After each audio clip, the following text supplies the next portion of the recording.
We still have to make a lot of changes to the built environment to reduce air temperature, to reduce flooding, improve air quality. And so we do a lot of that work with our ground core.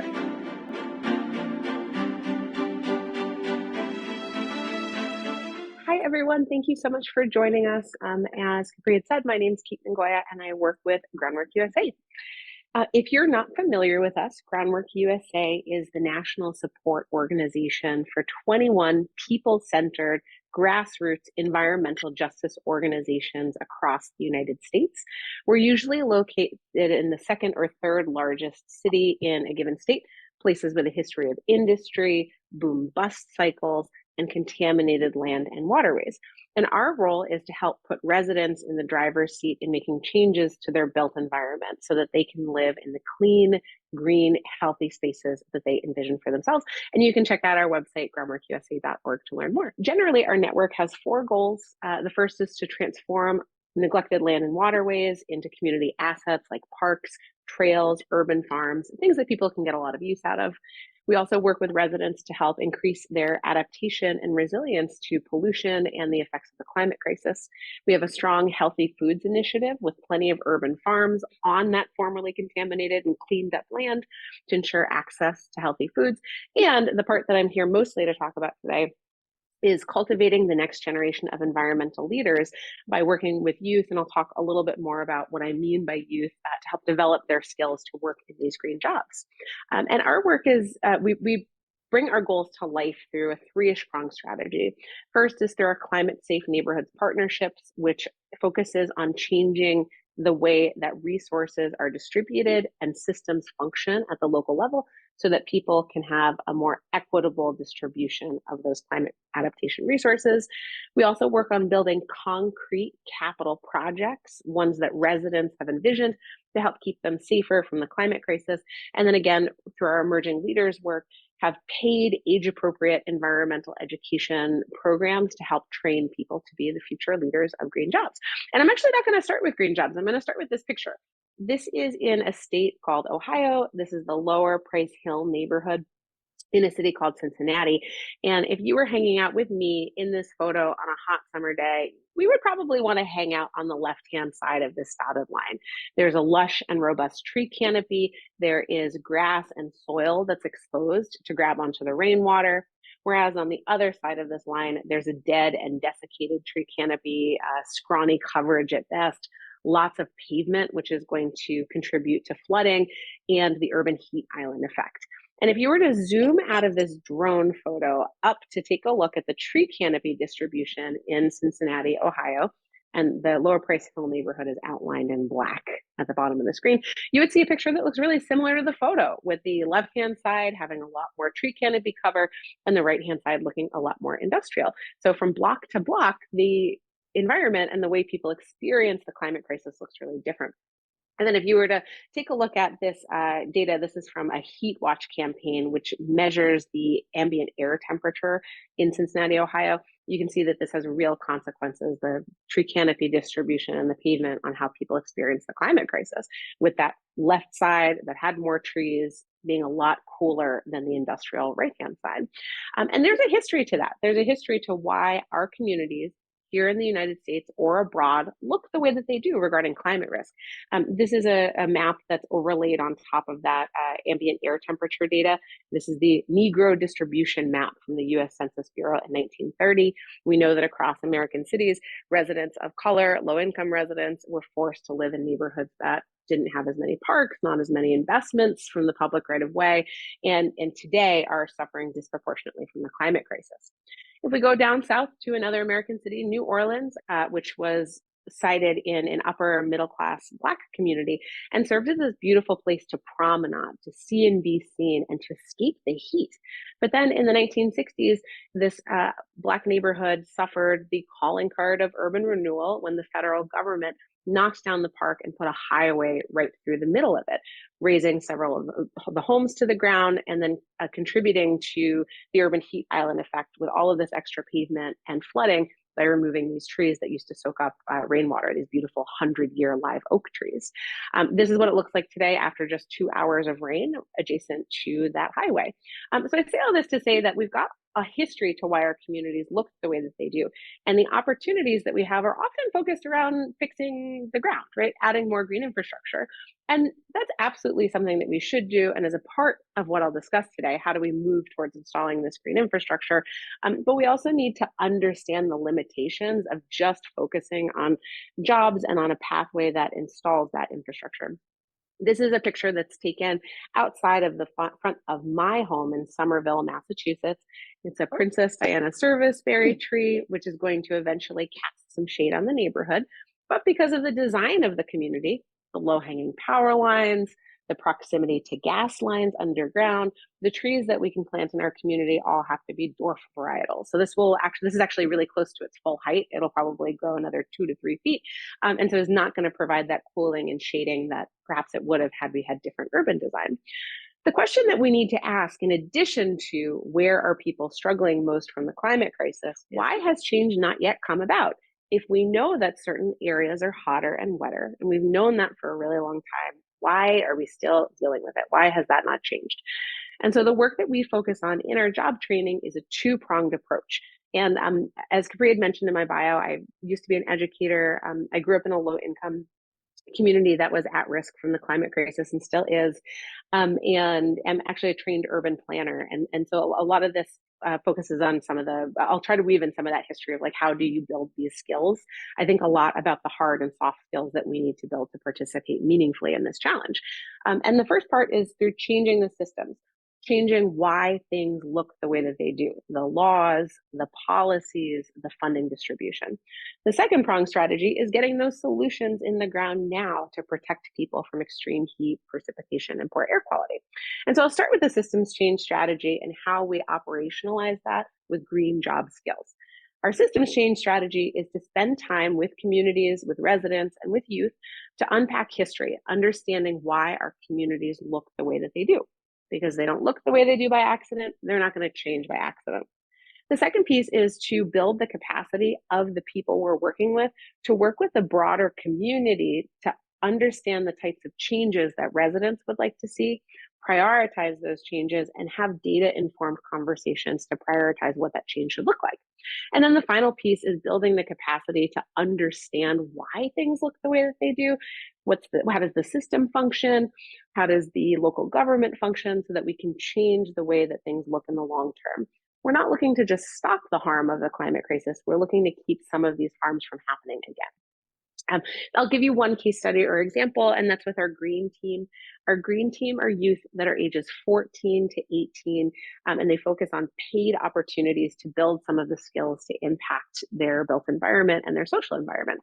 And in Richmond, Virginia, this is a map of heat in Richmond, Virginia. So the red areas are the hotter areas and the lighter colors are the less hot areas. And Richmond was going through a master planning process where the local government was figuring out how to distribute resources over the next 10 years. And Richmond has a pretty big urban heat island effect where certain areas are a lot hotter than other areas. And overwhelmingly, those are neighborhoods with Black residents and low income residents. And so part of what we did with our residents and part of the skills that we build is engaging them in community science. How do you go out there and collect data, teach others to collect data in a rigorous way to help match and add more detail and nuance to the lived experience that people have? When we talk to people in Richmond, they say, oh, it's Virginia, it's the South. Of course it's hot. It's always hot in the South. But then when you're able to show them a difference through community science data collection, through mapping, that their community is 10 degrees hotter on the same summer day than a whiter, wealthier community, that difference helps to serve as a platform for conversations about change. It helps people not take that for granted. So we work really closely with scientists, in this case with the Science Museum of Virginia, to help build skills and data collection. In this image, youth are taking land surface temperature readings in a neighborhood in Richmond. And the man who's in the young man who's in the red pants is just shocked because it's an 80-degree day outside, but the ground is over 110 degrees. So it helps to add nuance to the way that people are experiencing the climate crisis. With that information, with our maps in hand, the youth learn skills of going door to door, doing community organizing, holding community meetings, public speaking, to help pull together an intergenerational coalition of residents to try to engage in and intervene in the master planning process to get more resources to be distributed to the most at-risk neighborhoods, those hot neighborhoods, those Black neighborhoods with poor tree canopy cover and a lot of pavement. And so there's a lot of soft skills that we work on with youth that are very, very important to helping them intervene in the systems component of the climate crisis. Community organizing, public speaking, understanding the way that their local municipality works. What is the difference between a mayor and a city councilor? Whose job is what? How do budgets get passed within the community? Because when you have that knowledge, you then understand and have a pathway to intervening in it. Additionally, maps and GIS, helping folks to map data, is an incredibly in-demand skill and one that's really important, again, in developing that platform for conversations about equity. And then also, this one I think is one of the most important skills, and one that I think educators on the line can start with today, which is helping to teach your kids, your students, how do you make meaning out of data? How do you translate what you're seeing in maps, in charts, and tables into being paired with lived experience, and then coming up with ideas about how to either understand the world better or change it. And I just wanted to report sort of the punchline of this is that the youth who led this community organizing effort were successful in getting the Richmond Master Plan to include a section that prioritizes these neighborhoods with a high heat vulnerability index, these Black neighborhoods, low-income neighborhoods, for green infrastructure. And those trees and green infrastructure components are being planted and installed this very day. So lots of exciting stuff. On the solutions for now side, we talked a little bit about the skills you need to change the system so that they're more fair. We still have to make a lot of changes to the built environment to reduce air temperature, to reduce flooding, improve air quality. And so we do a lot of that work with our ground core. And these are folks who are ages 18 to about 36. Maybe they finished high school, maybe they didn't, maybe they did some college, maybe they didn't, but they're interested in green careers. And we're really focused on building their skills so that they have choice about where they enter the workforce for these green jobs. And that's everything from taking community identified projects. So this is one where all of what you're seeing are permeable pavers in New Orleans, Louisiana, which has a tremendous amount of flooding. And this is a community identified project. And the guys who are involved in the ground core are learning everything from how do you do permitting? How does your municipal structure work to get projects off the ground? How do you design and make something both beautiful and very functional? And what is green infrastructure, and how does that green infrastructure add to the adaptive capacity of the community? And I think that two of the big things that I would point out about our ground core program is that it focuses around resident identified capital projects. So that means these are people from the community who are working with other members of their community to design a solution for the community. And there's something that's really beautiful about getting to learn those skills in response to community need. And we also spend a lot of time removing the systemic obstacles, things like helping folks to get driver's license, helping people to clear criminal records charges from their files and get them expunged so that they're able to enter into this workforce and meet some of the requirements of just being able to exist. I really like these projects. I just wanted to highlight a couple before I wrap up. These are our solar resilience trailers. I mentioned that one of the big skills is figuring out, gosh, there's a problem.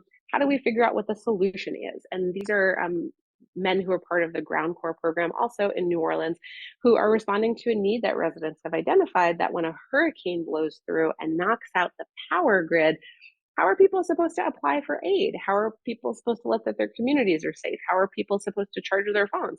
Well, they're learning solar skills so that they can develop these solar resilience trailers that can be driven out to communities in need and can serve as a source of power and electricity when natural disaster strikes. So this is an example of folks practicing the skills related to community projects. So they're engaging both on the human side and then on that quote unquote hard skill side. So here's them going through some of their solar certification training. And then even installing solar panels at people's homes to help give them access to electricity. I really love this particular project, which also comes out of community need. It combines art, it combines design, it combines science and STEM skills. This is a solar bench, and there's a bunch of these scattered throughout the neighborhood that our Ground Core members have built. These provide an opportunity for people to charge their phones. These, you might notice like on the upper left-hand side of the left picture, there's like this little thing stuck to the top. That's actually a weather vane, and it collects data and sends out real-time data so that when a rainstorm's coming or foul weather is coming, it sends out a text alert to residents in the community so that they can prepare themselves. And it even has this like nice little downspout planter to collect rainwater. So this is another example of working with folks to identify what's the problem. People don't know when there's going to be a local rainstorm because it can happen block to block. People need a place to charge their phones. People need water retention, and working with the youth to devise projects and solutions like this that meet community need. We also, and I won't talk too much about this, but if you have questions, I'm happy to dig into it. Work with Ground Corps on green space development, trail access development, and invasive species removal, which requires a lot of skills in the biological science, requires skills in planning, in communicating with residents and understanding and identifying plants. So lots of different hard and soft skills. This is an image of our Ground Corps building a green roof on top of the Euler High School in the Lower Price Hill neighborhood in Cincinnati that we saw at the top of this presentation. So here's one of the solutions that they devised to that heat and flood problem that they were seeing. And then also there's just a million more skills that you can do, as Ephraim had referred to as well. This is a model that was produced of what a streetscape could look like, and the way that things could be better adapted in a community to protect people from heat and flooding. So things like using GIS and AutoCAD and different rendering software is also a really important part of developing skills to deal with the climate crisis.